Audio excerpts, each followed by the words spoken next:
Experience ko sa teacher, Part 3. Subscribe! Sana all! Second year high school. Ito ang pinakamasayang year ng high school life ko. Alam niyo kung bakit? Dahil kumpleto ang tropahan. Kaklase ko ang mga kaibigan ko at alam niyo naman siguro pag magkakasama kayo ng mga tropa niyo, di ba? Lakas tama, lakas trip, magkakasama sa kalokohan. And one time, nagtuturo yung biology teacher namin about sa reproductive system. Habang kami, nag-iingay at nagtatawanan. Hindi na kayanan ng teacher namin yung ingay namin dahil ilang beses niya na kaming sinuway. Pero eto kami, tuloy pa rin. Sa sobrang galit niya, pinatayo niya kami, tsaka niya kami pinalabas. Wala pang 5 minuto, nagwawala na kami sa labas. Ma'am, papasukin niyo na kami. Ma'am, ayaw ko pong bumagsak. Ma'am, paano na ang future ko? Ma'am, mahal ko po kayo, papasukin niyo na kami. At doon sa pintuan, may butas doon kung saan pinapasok namin yung mga kamay, paa at mukha namin para lang magmakaawa sa teacher namin na papasukin na niya kami. Nung nakita niya kaming sinisiksik namin yung sarili namin sa butas ng pintuan, hindi niya napigilang tumawa at pinapasok niya na kami. Wag na kayong maingay ha. Don't worry ma'am, we love ya. Eto naman nangyari nung mga third year high school ako.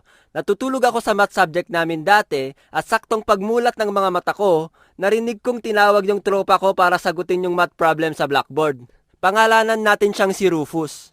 Mr. Rufus, sagutin mo yung nasa blackboard. Habang sinasagutan ng tropa ko yung math problem na yon, tawang-tawa ako sa likod kasi sobrang dikit niya sa blackboard habang sinasagutan niya yung math problem. Kulang na lang yakapin niya yung blackboard na yon. Pagkatapos niya sumagot ay tumingin siya sa teacher na para bang ayaw niyang ipakita yung sagot niya. Mr. Rufus, hindi mo ako makukuha sa pa-cute-cute mo na yan.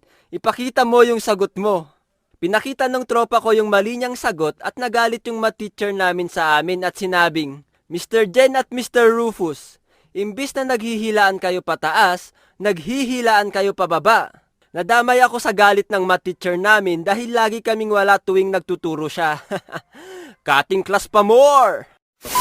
Nagpra-practice kami noon ng kanta para sa graduation at syempre magkakatabi na naman kaming mga mababait na magtutropa. At habang nagpra-practice yung buong klase ng kanta, andun kami sa likuran sumisigaw ng kung ano-ano na para bang pinagtitripan namin yung kanta.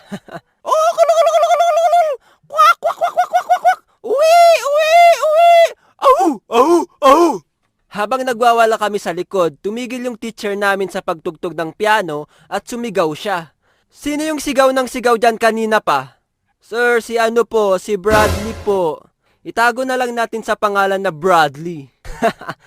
So, tinuro nila yung isa naming kasama sa pagsisigaw at pinatayo siya ng teacher namin. Tapos nalaman niyang athlete siya.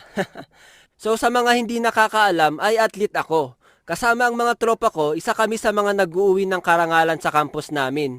Kaya medyo kilala kami sa school. 99% disiplinado naman kami guys, may 1% lang na pagkakolokoy. So share ko na lang sa next video kung anong sports ko nung high school. So balik tayo sa kwento. So pinagalitan niya yung kasama namin tapos sinabi niyang, athlete ka pa naman, nakala ko ba disiplinado kayo? So